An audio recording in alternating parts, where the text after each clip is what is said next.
Pernahkah kamu merasa tertinggal, melihat teman-teman yang sudah punya pekerjaan tetap, menikah, punya rumah, mobil, lalu kamu mulai bertanya, "Aku kapan?"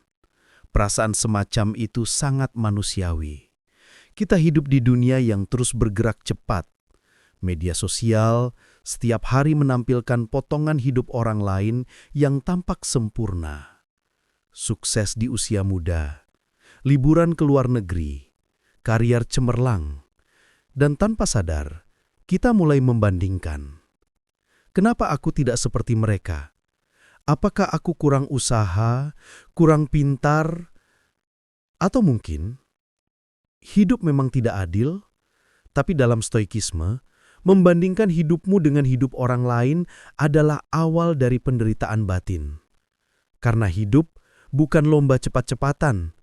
Tidak ada garis finish yang harus kamu capai di usia tertentu. Epictetus mengajarkan bahwa satu-satunya hal yang benar-benar dalam kendali kita adalah pikiran dan tindakan kita.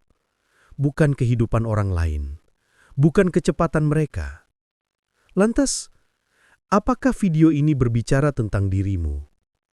Apakah kamu termasuk orang yang sering merasa tidak cukup hanya karena melihat pencapaian orang lain? Kalau iya, tekan tombol like, subscribe, dan nyalakan lonceng notifikasi. Karena di video ini, kita akan membahas tentang bagaimana cara berhenti membandingkan hidup dan mulai fokus pada langkah kecil yang bermakna. Mari kita mulai. Poin 1. Hidup bukan balapan, tapi perjalanan pribadi. Banyak orang merasa hidup itu seperti perlombaan. Siapa cepat, dia menang. Siapa duluan sukses, dia lebih hebat. Padahal kenyataannya, hidup tidak seperti lari estafet yang harus cepat-cepat menyerahkan tongkat. Hidup itu perjalanan pribadi. Setiap orang punya rute, kecepatan, dan tujuannya masing-masing. Ada yang menikah di usia 23, ada yang menikah di usia 40. Ada yang sukses bisnis di usia 30, ada yang baru menemukan passion-nya di usia 50. Bandingkan hidupmu dengan hidup orang lain hanya akan membuatmu kehilangan rasa syukur atas apa yang sudah kamu punya. Marcus Aurelius pernah menulis, "Jangan buang waktu memikirkan apa yang dimiliki orang lain, fokuslah pada apa yang kamu miliki dan bisa kamu lakukan sekarang." Kalimat ini sederhana, tapi punya makna yang dalam. Seringkali kita merasa gagal bukan karena kita benar-benar gagal, tapi karena kita melihat orang lain tampak lebih maju. Padahal kita tidak tahu cerita lengkapnya. Kita hanya melihat hasil akhir tanpa tahu perjuangan, kegagalan, atau bahkan penderitaan yang mereka alami. Coba bayangkan seseorang yang berjalan kaki menyusuri gunung. Dia tidak perlu berlari hanya karena orang lain naik mobil. Karena mungkin dengan berjalan kaki, dia bisa menikmati pemandangan yang orang lain lewatkan. Kamu tidak terlambat, kamu tidak tertinggal. Kamu sedang menjalani perjalananmu sendiri. Fokuslah pada langkahmu dan yakini bahwa setiap orang punya waktunya sendiri. Poin 2. Berdamai dengan masa lalu. Fokus pada hari ini. Banyak orang sulit maju bukan karena mereka tidak mampu, tapi karena masih terikat oleh masa lalu. Kenangan buruk, kegagalan, penyesalan, rasa bersalah, semua itu menjadi beban tak terlihat yang menghambat langkah kita hari ini. Padahal, stoikisme mengajarkan satu prinsip penting. Yang bisa kita kendalikan hanyalah saat ini, bukan masa lalu, bukan masa depan, tapi momen sekarang. Epictetus berkata, "Bukan kejadian yang menyakiti kita, tapi cara kita memandang kejadian itu." Artinya, masa lalu tidak punya kuasa, kitalah yang memberi kuasa padanya, dengan terus mengulangnya dalam pikiran. Bayangkan, kamu membawa ransel berisi batu besar kemana-mana. Setiap kali kamu ingat masa lalu, kamu tambahkan satu batu lagi. Lama-lama, kamu kelelahan, bukan karena perjalanannya berat, tapi karena beban yang kamu bawa sendiri. Sudah saatnya kamu menurunkan ransel itu. Terimalah bahwa masa lalu tidak bisa diubah. Yang bisa kamu ubah adalah bagaimana kamu melangkah hari ini. Hari ini adalah kesempatan untuk hidup lebih ringan, lebih jernih, dan lebih fokus. Kalau ada kesalahan di masa lalu, belajarlah darinya. Kalau ada luka di masa lalu, ikhlaskan. Karena terus mengungkit masa lalu hanya akan mencuri ketenanganmu sekarang. Ingat, kita tidak hidup di masa lalu, kita hidup di detik ini. Dan jika kamu bisa menata pikiran di hari ini, maka masa depanmu akan ikut berubah. Poin 3. Jangan mencari pembenaran, carilah pertumbuhan. Salah satu hambatan terbesar untuk benar-benar keluar dari masa lalu adalah keinginan kita untuk terus mencari pembenaran. Kita ingin orang tahu bahwa kita dulu diperlakukan tidak adil. Kita ingin dunia mengerti bahwa kita punya alasan untuk gagal, untuk marah, untuk berhenti. Masalahnya, saat kita terus sibuk mencari pembenaran, kita justru berhenti bertumbuh. Kita membenarkan diri, bukan memperbaiki diri. Orang yang kuat bukanlah orang yang tidak pernah terluka, tapi orang yang mampu mengubah lukanya menjadi pelajaran. Dan itu hanya mungkin jika kita berani berkata, "Aku tidak bisa mengontrol apa yang terjadi, tapi aku bisa mengontrol bagaimana aku merespons." Filsuf Stoik seperti Seneca pernah menulis, "Kita menderita lebih banyak dalam imajinasi daripada dalam kenyataan." Kadang rasa sakit masa lalu sebenarnya sudah lama berlalu, tapi karena terus kita hidupkan ulang di kepala, ia terasa segar kembali.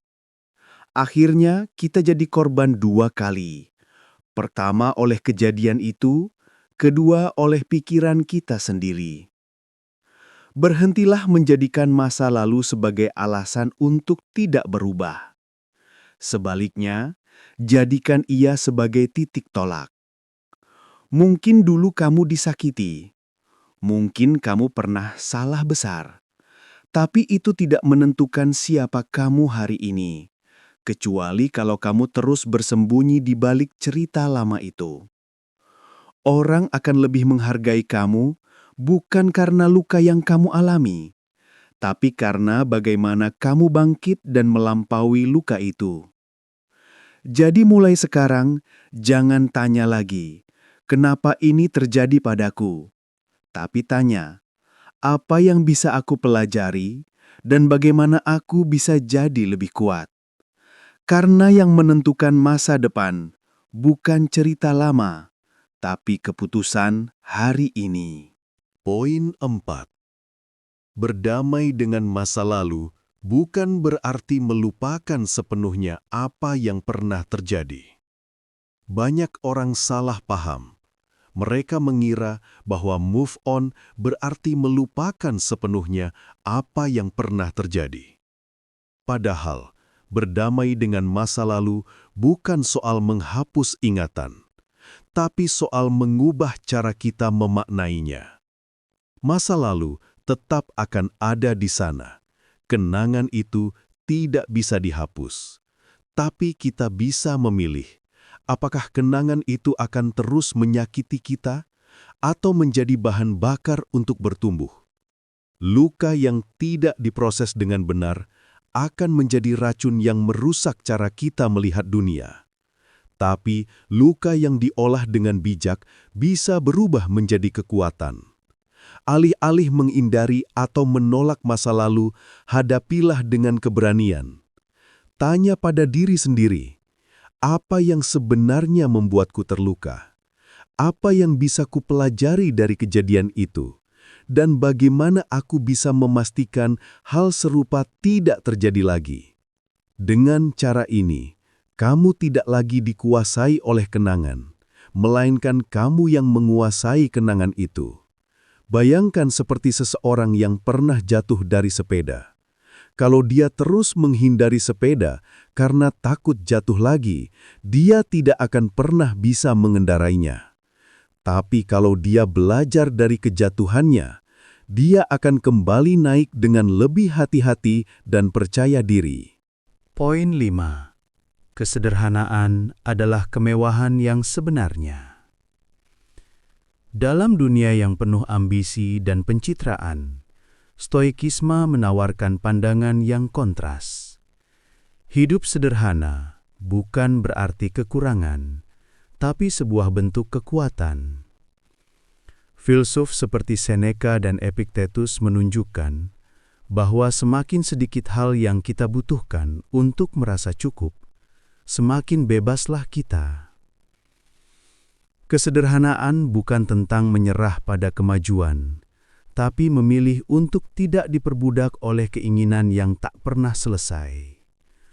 Banyak orang terjebak dalam perlombaan tanpa akhir, membeli hal-hal yang tak perlu demi memuaskan ego atau memenuhi ekspektasi sosial. Padahal, kebahagiaan sejati justru lahir dari kesadaran akan cukup. Bayangkan hidup di mana kamu tidak selalu membandingkan dirimu dengan orang lain, di mana kamu tidak merasa perlu untuk menunjukkan sesuatu hanya agar dianggap berhasil. Itulah bentuk kemewahan yang tidak bisa dibeli, ketenangan batin karena tidak diperbudak oleh keinginan dunia luar. Dalam hidup, menerima kenyataan bukanlah tanda kelemahan, melainkan kekuatan terbesar yang bisa kita miliki. Ketika kita berdiri dengan kepala tegak, walau dunia kadang terasa berat, itu berarti kita telah memilih jalan kebijaksanaan. Jalan yang mengajarkan kita untuk tidak melawan arus yang tak bisa diubah, melainkan menyesuaikan diri dengan aliran kehidupan. Ingatlah, setiap cobaan yang datang bukan untuk menjatuhkan, tapi untuk mengasah jiwa dan membentuk karakter. Saat kita mampu menerima masa lalu dan melepaskan beban yang tak berguna, kita membuka ruang bagi kedamaian dan kebahagiaan sejati. Jadi, berdirilah teguh, hadapilah kenyataan dengan keberanian dan teruslah melangkah maju. Karena di balik setiap kesulitan, ada pelajaran berharga yang menunggu untuk ditemukan. Terima kasih telah menyimak hingga akhir. Jika kamu merasa video ini bermanfaat, jangan lupa untuk like, subscribe, dan aktifkan lonceng notifikasi agar tidak ketinggalan konten-konten inspiratif lainnya. Bersama-sama, kita belajar menjadi pribadi yang lebih kuat, bijaksana, dan penuh ketenangan. Sampai jumpa di video berikutnya. Tetap semangat dan terus melangkah dengan kepala tegak.